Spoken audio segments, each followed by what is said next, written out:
Hello guys, welcome back to my channel. And आज हम पढ़ेंगे unit 3 cell structure and function. So let's get started without any further delay and don't forget to like, share and subscribe. Okay, let's start. तो बोल रहा है यहाँ पे कि biology is the study of living organism. As we all know, biology is the study of living organism. हम सारे living organism को ही पढ़ते हैं और लिविंग ऑर्गेनिज्म जो बनते हैं वो सेल से बनते हैं। Cell is the basic unit of life. तो इसमें एक्चुअल में बताया गया है कि रिडक्शनिस्ट बायोलॉजी, हमने इसमें बेसिक टर्म है, हमको पढ़ना है रिडक्शनिस्ट बायोलॉजी के बारे में। एक ये physicochemical approach to study and understand living organism is called reductionist biology. This is nothing but the concept of and techniques of physics and chemistry are simultaneously applied in the biology. तो उस branch को हम reductionist biology बोलेंगे। इसका मतलब ये है कि आप बायोलॉजी को फिज़िक्स और केमिस्ट्री के कंसेप्ट्स लगाए बिना नहीं पढ़ सकते। तो आगे देखते हैं हम। एक साइंटिस्ट का नाम आ रहा है सबसे पहले, जी.एन. रामाचंद्रन। जी.एन. रामाचंद्रन जी ने क्या किया था, प्रोटीन का स्ट्रक्चर सॉल्व किया था और वो मद्रास स्कूल के फाउंडर भी थे। Triple helical structure of collagen भी उन्होंने सॉल्व किया था और वो फिर बाद में कैम्ब्रिज यूनिवर्सिटी चले गए थे, जहाँ पे वो डीपली इन्फ्लुएंस हुए थे। किससे? लाइनस पॉलिंग से हुए थे। लाइनस पॉलिंग ने कौन सा मॉडल दिया था? Alpha helix and beta sheet structure दिया था। तो अब हम देखते हैं, यहाँ पे हमने दो साइंटिस्ट के नाम पढ़े हैं। ओके, तो अब हम देखते हैं, सबसे पहले लेट्स स्टार्ट करते हैं ये चैप्टर हम, जिसका नाम है cell the unit of life. सबसे पहले एक बेसिक क्वेश्चन अराइज होता है कि why is that make an organism living. मतलब ऑर्गेनिज्म, लिविंग ऑर्गेनिज्म और नॉन लिविंग ऑर्गेनिज्म के बीच में बेसिक डिफरेंस क्या है? What is the basic difference between them? The basic difference between them is the cell.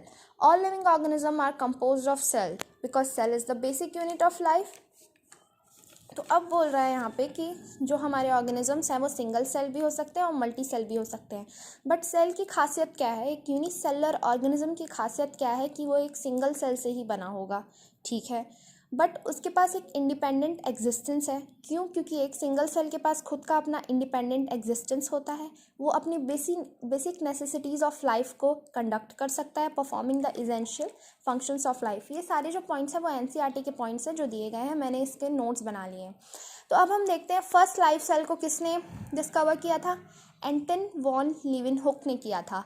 And nucleus को किसने discover किया था? रॉबर्ट ब्राउन ने डिस्कवर किया था। ये सारे साइंटिस्ट के नाम हैं, अभी तक हमने 4 साइंटिस्ट के नाम देखे हैं। ओके, तो अब बोल रहा है, तो बेसिक चीज़ हम स्टार्ट करते हैं 8.2 के टॉपिक से, जो हमारा है सेल थ्योरी। सेल थ्योरी क्या है? सेल थ्योरी का नाम ही है सेल, तो सेल की डिस्कवरी होगी। सेल क्या है, सेल किससे बनता है, सेल कहाँ से आता है, अराइज होता है, ये सब हमारे जो बेसिक क्वेश्चन से अराइज होते हैं, इसको पढ़ने से जो सारे हैं सॉल्व हो जाएंगे। अब सबसे पहले साइंटिस्ट का नाम है शिल्डन, मैथियस शिल्डन इनका पूरा नाम है। 1838 में स्टार्ट हो गया था सेल का डिस्कवरी, आप याद रखिएगा। जर्मन बॉटनिस्ट हैं, जो प्लांट सेल, जर्मन बॉटनिस्ट है तो प्लांट सेल में ऑब्वियसली काम करेंगे।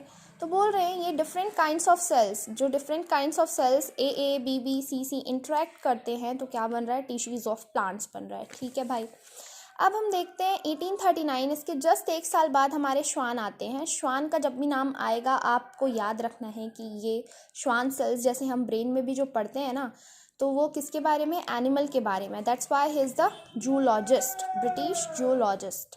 देन फर्स्ट ऑफ ऑल मैंने मेन पॉइंट्स एकदम क्लियरली यहाँ पे लिख दिए हैं, जो है प्लाज्मा मेम्ब्रेन इन्होंने डिस्कवरी की थी, सेल वॉल इन्होंने डिस्कवरी की थी, एंड इनका हाइपोथेसिस। तो चलिए लाइन बाय लाइन हम इसको देखते हैं। प्लाज्मा मेम्ब्रेन का इन्होंने स्टडी किया, जो एनिमल सेल्स में किया प्लाज्मा मेम्ब्रेन की स्टडी, और कहा कि इसके ऊपर क्या है? Cell thin outer layer plasma membrane present होता है।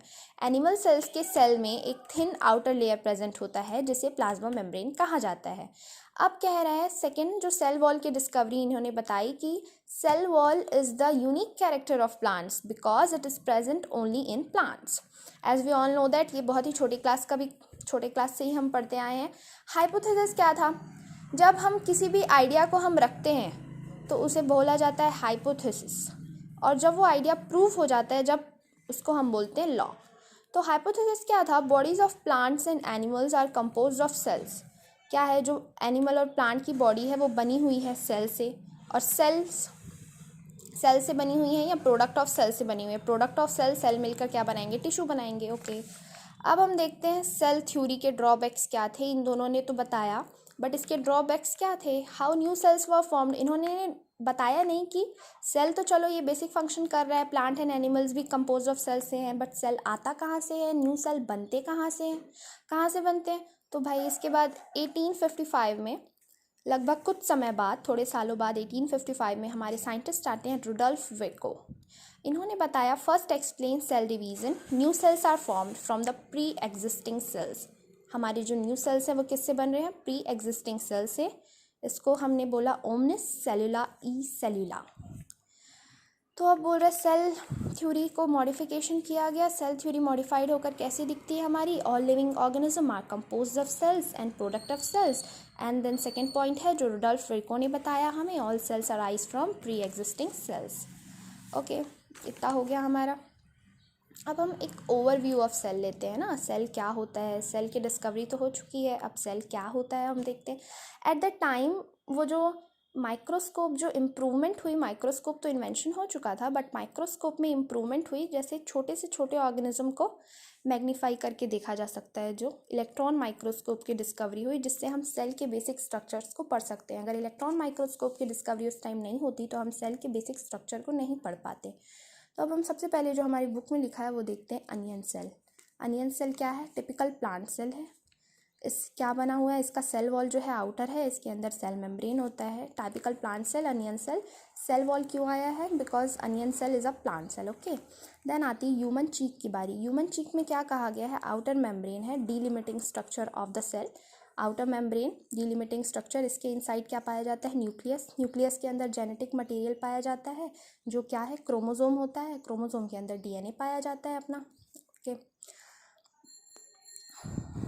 अब बोल रहे हैं यूकैरियोटिक सेल्स के बारे में आ रहे हैं और प्रोकैरियोटिक सेल्स के बारे में आ रहे हैं। यूकैरियोटिक सेल ऐसे सेल्स होते हैं जिनका एक वेल डिफाइंड न्यूक्लियस होता है, न्यूक्लियर मेम्ब्रेन प्रेजेंट होता है, बट प्रोकैरियोटिक सेल्स में वेल डिफाइंड न्यूक्लियस नहीं होता। ये मैंने नहीं लिखा है क्योंकि ये हमको याद रहता है। Membrane bound distinct structure, membrane bound distinct structure. देखिए भाई, साइटोप्लाज्म होता है हमारा, साइटोप्लाज्म, उसमें डिफरेंट ऑर्गेनल्स क्या होते हैं, तैरते हैं, डिफरेंट ऑर्गेनल्स जी। ये जो ऑर्गेनल्स होते हैं ये मेम्ब्रेन बाउंड होते हैं। ऑर्गेनल्स जहाँ भी आए आपको याद रखना है, मेम्ब्रेन बाउंड स्ट्रक्चर्स जो साइटोप्लाज्म में क्या करते हैं, फ्लोट होते रहते हैं। साइटोप्लाज्म क्या है, main arena of cellular activities है। ठीक है, अब हम चलते हैं एंडोप्लाज्मिक रेटिकुलम। ऑर्गेनल्स का नाम है endoplasmic reticulum. Protein synthesis, Golgi complex, packaging of food करता है ये। और लाइजोसोम्स, सुसाइडल बैग्स, अपना माइटोकॉन्ड्रिया जो ATP generate, microbodies and vacuoles. Vacuoles भी प्लांट में ही पाया जाता है, याद रखिएगा। एंड द प्रोकैरियोटिक सेल्स में क्या बोल रहा है, लैक सच मेम्ब्रेन बाउंड ऑर्गेनल्स। जो हमारा प्रो है भाई वो थोड़ा प्रिमिटिव है, तो वो पीछे चल रहा है हमारा। मेम्ब्रेन बाउंड डिस्टिंक्ट स्ट्रक्चर इसमें नहीं पाए जाते हैं, बट सबसे पहले यही आया था ना, याद रखिएगा। अब बोल रहा है एक मतलब पॉइंट आ गया, इंपॉर्टेंट पॉइंट आ गया, जो राइबोसोम है। राइबोसोम कैसा है, नॉन मेम्ब्रेन बाउंड ऑर्गेनल है, बट प्रेजेंट यूकैरियोटिक और प्रोकैरियोटिक दोनों में रहता है, क्योंकि प्रोटीन सिंथेसिस करता है। और प्रोटीन सिंथेसिस का मैकेनिज्म दोनों टाइप के ऑर्गेनिज्म में होता है, यूकैरियोटिक और प्रोकैरियोटिक दोनों टाइप के सेल्स में होता है। और राइबोसोम्स बोल रहा है कि प्रेजेंट इन साइटोप्लाज्म में भी प्रेजेंट होता है ribosomes. And 3 membrane bound structures जो क्लोरोप्लास्ट प्लांट में, mitochondria, on rough and on rough ER, इन तीनों में भी मेम्ब्रेन बाउंड ऑर्गेनल्स में जो हमारा राइबोसोम्स है वो प्रेजेंट होता है। अब एक स्पेशल केस ले लेते हैं एनिमल सेल का। एनिमल सेल में क्या बता रहा है कि एनिमल सेल में प्रेजेंट होता है सेंट्रोसोम। सेंट्रोसोम जिससे क्रोमेटिस्ट अटैच होते हैं और उन्हीं का सेल डिवीज़न होता है, ये आगे वाले चैप्टर में हम देखेंगे। जो सेंट्रोसोम होते हैं वो नॉन मेम्ब्रेन बाउंड स्ट्रक्चर है। ओके, नॉन मेम्ब्रेन बाउंड मतलब, नॉन मेम्ब्रेन बाउंड मतलब ये से ऑर्गेनल्स नहीं बोलेंगे हम, बट ये एनिमल सेल में प्रेजेंट है।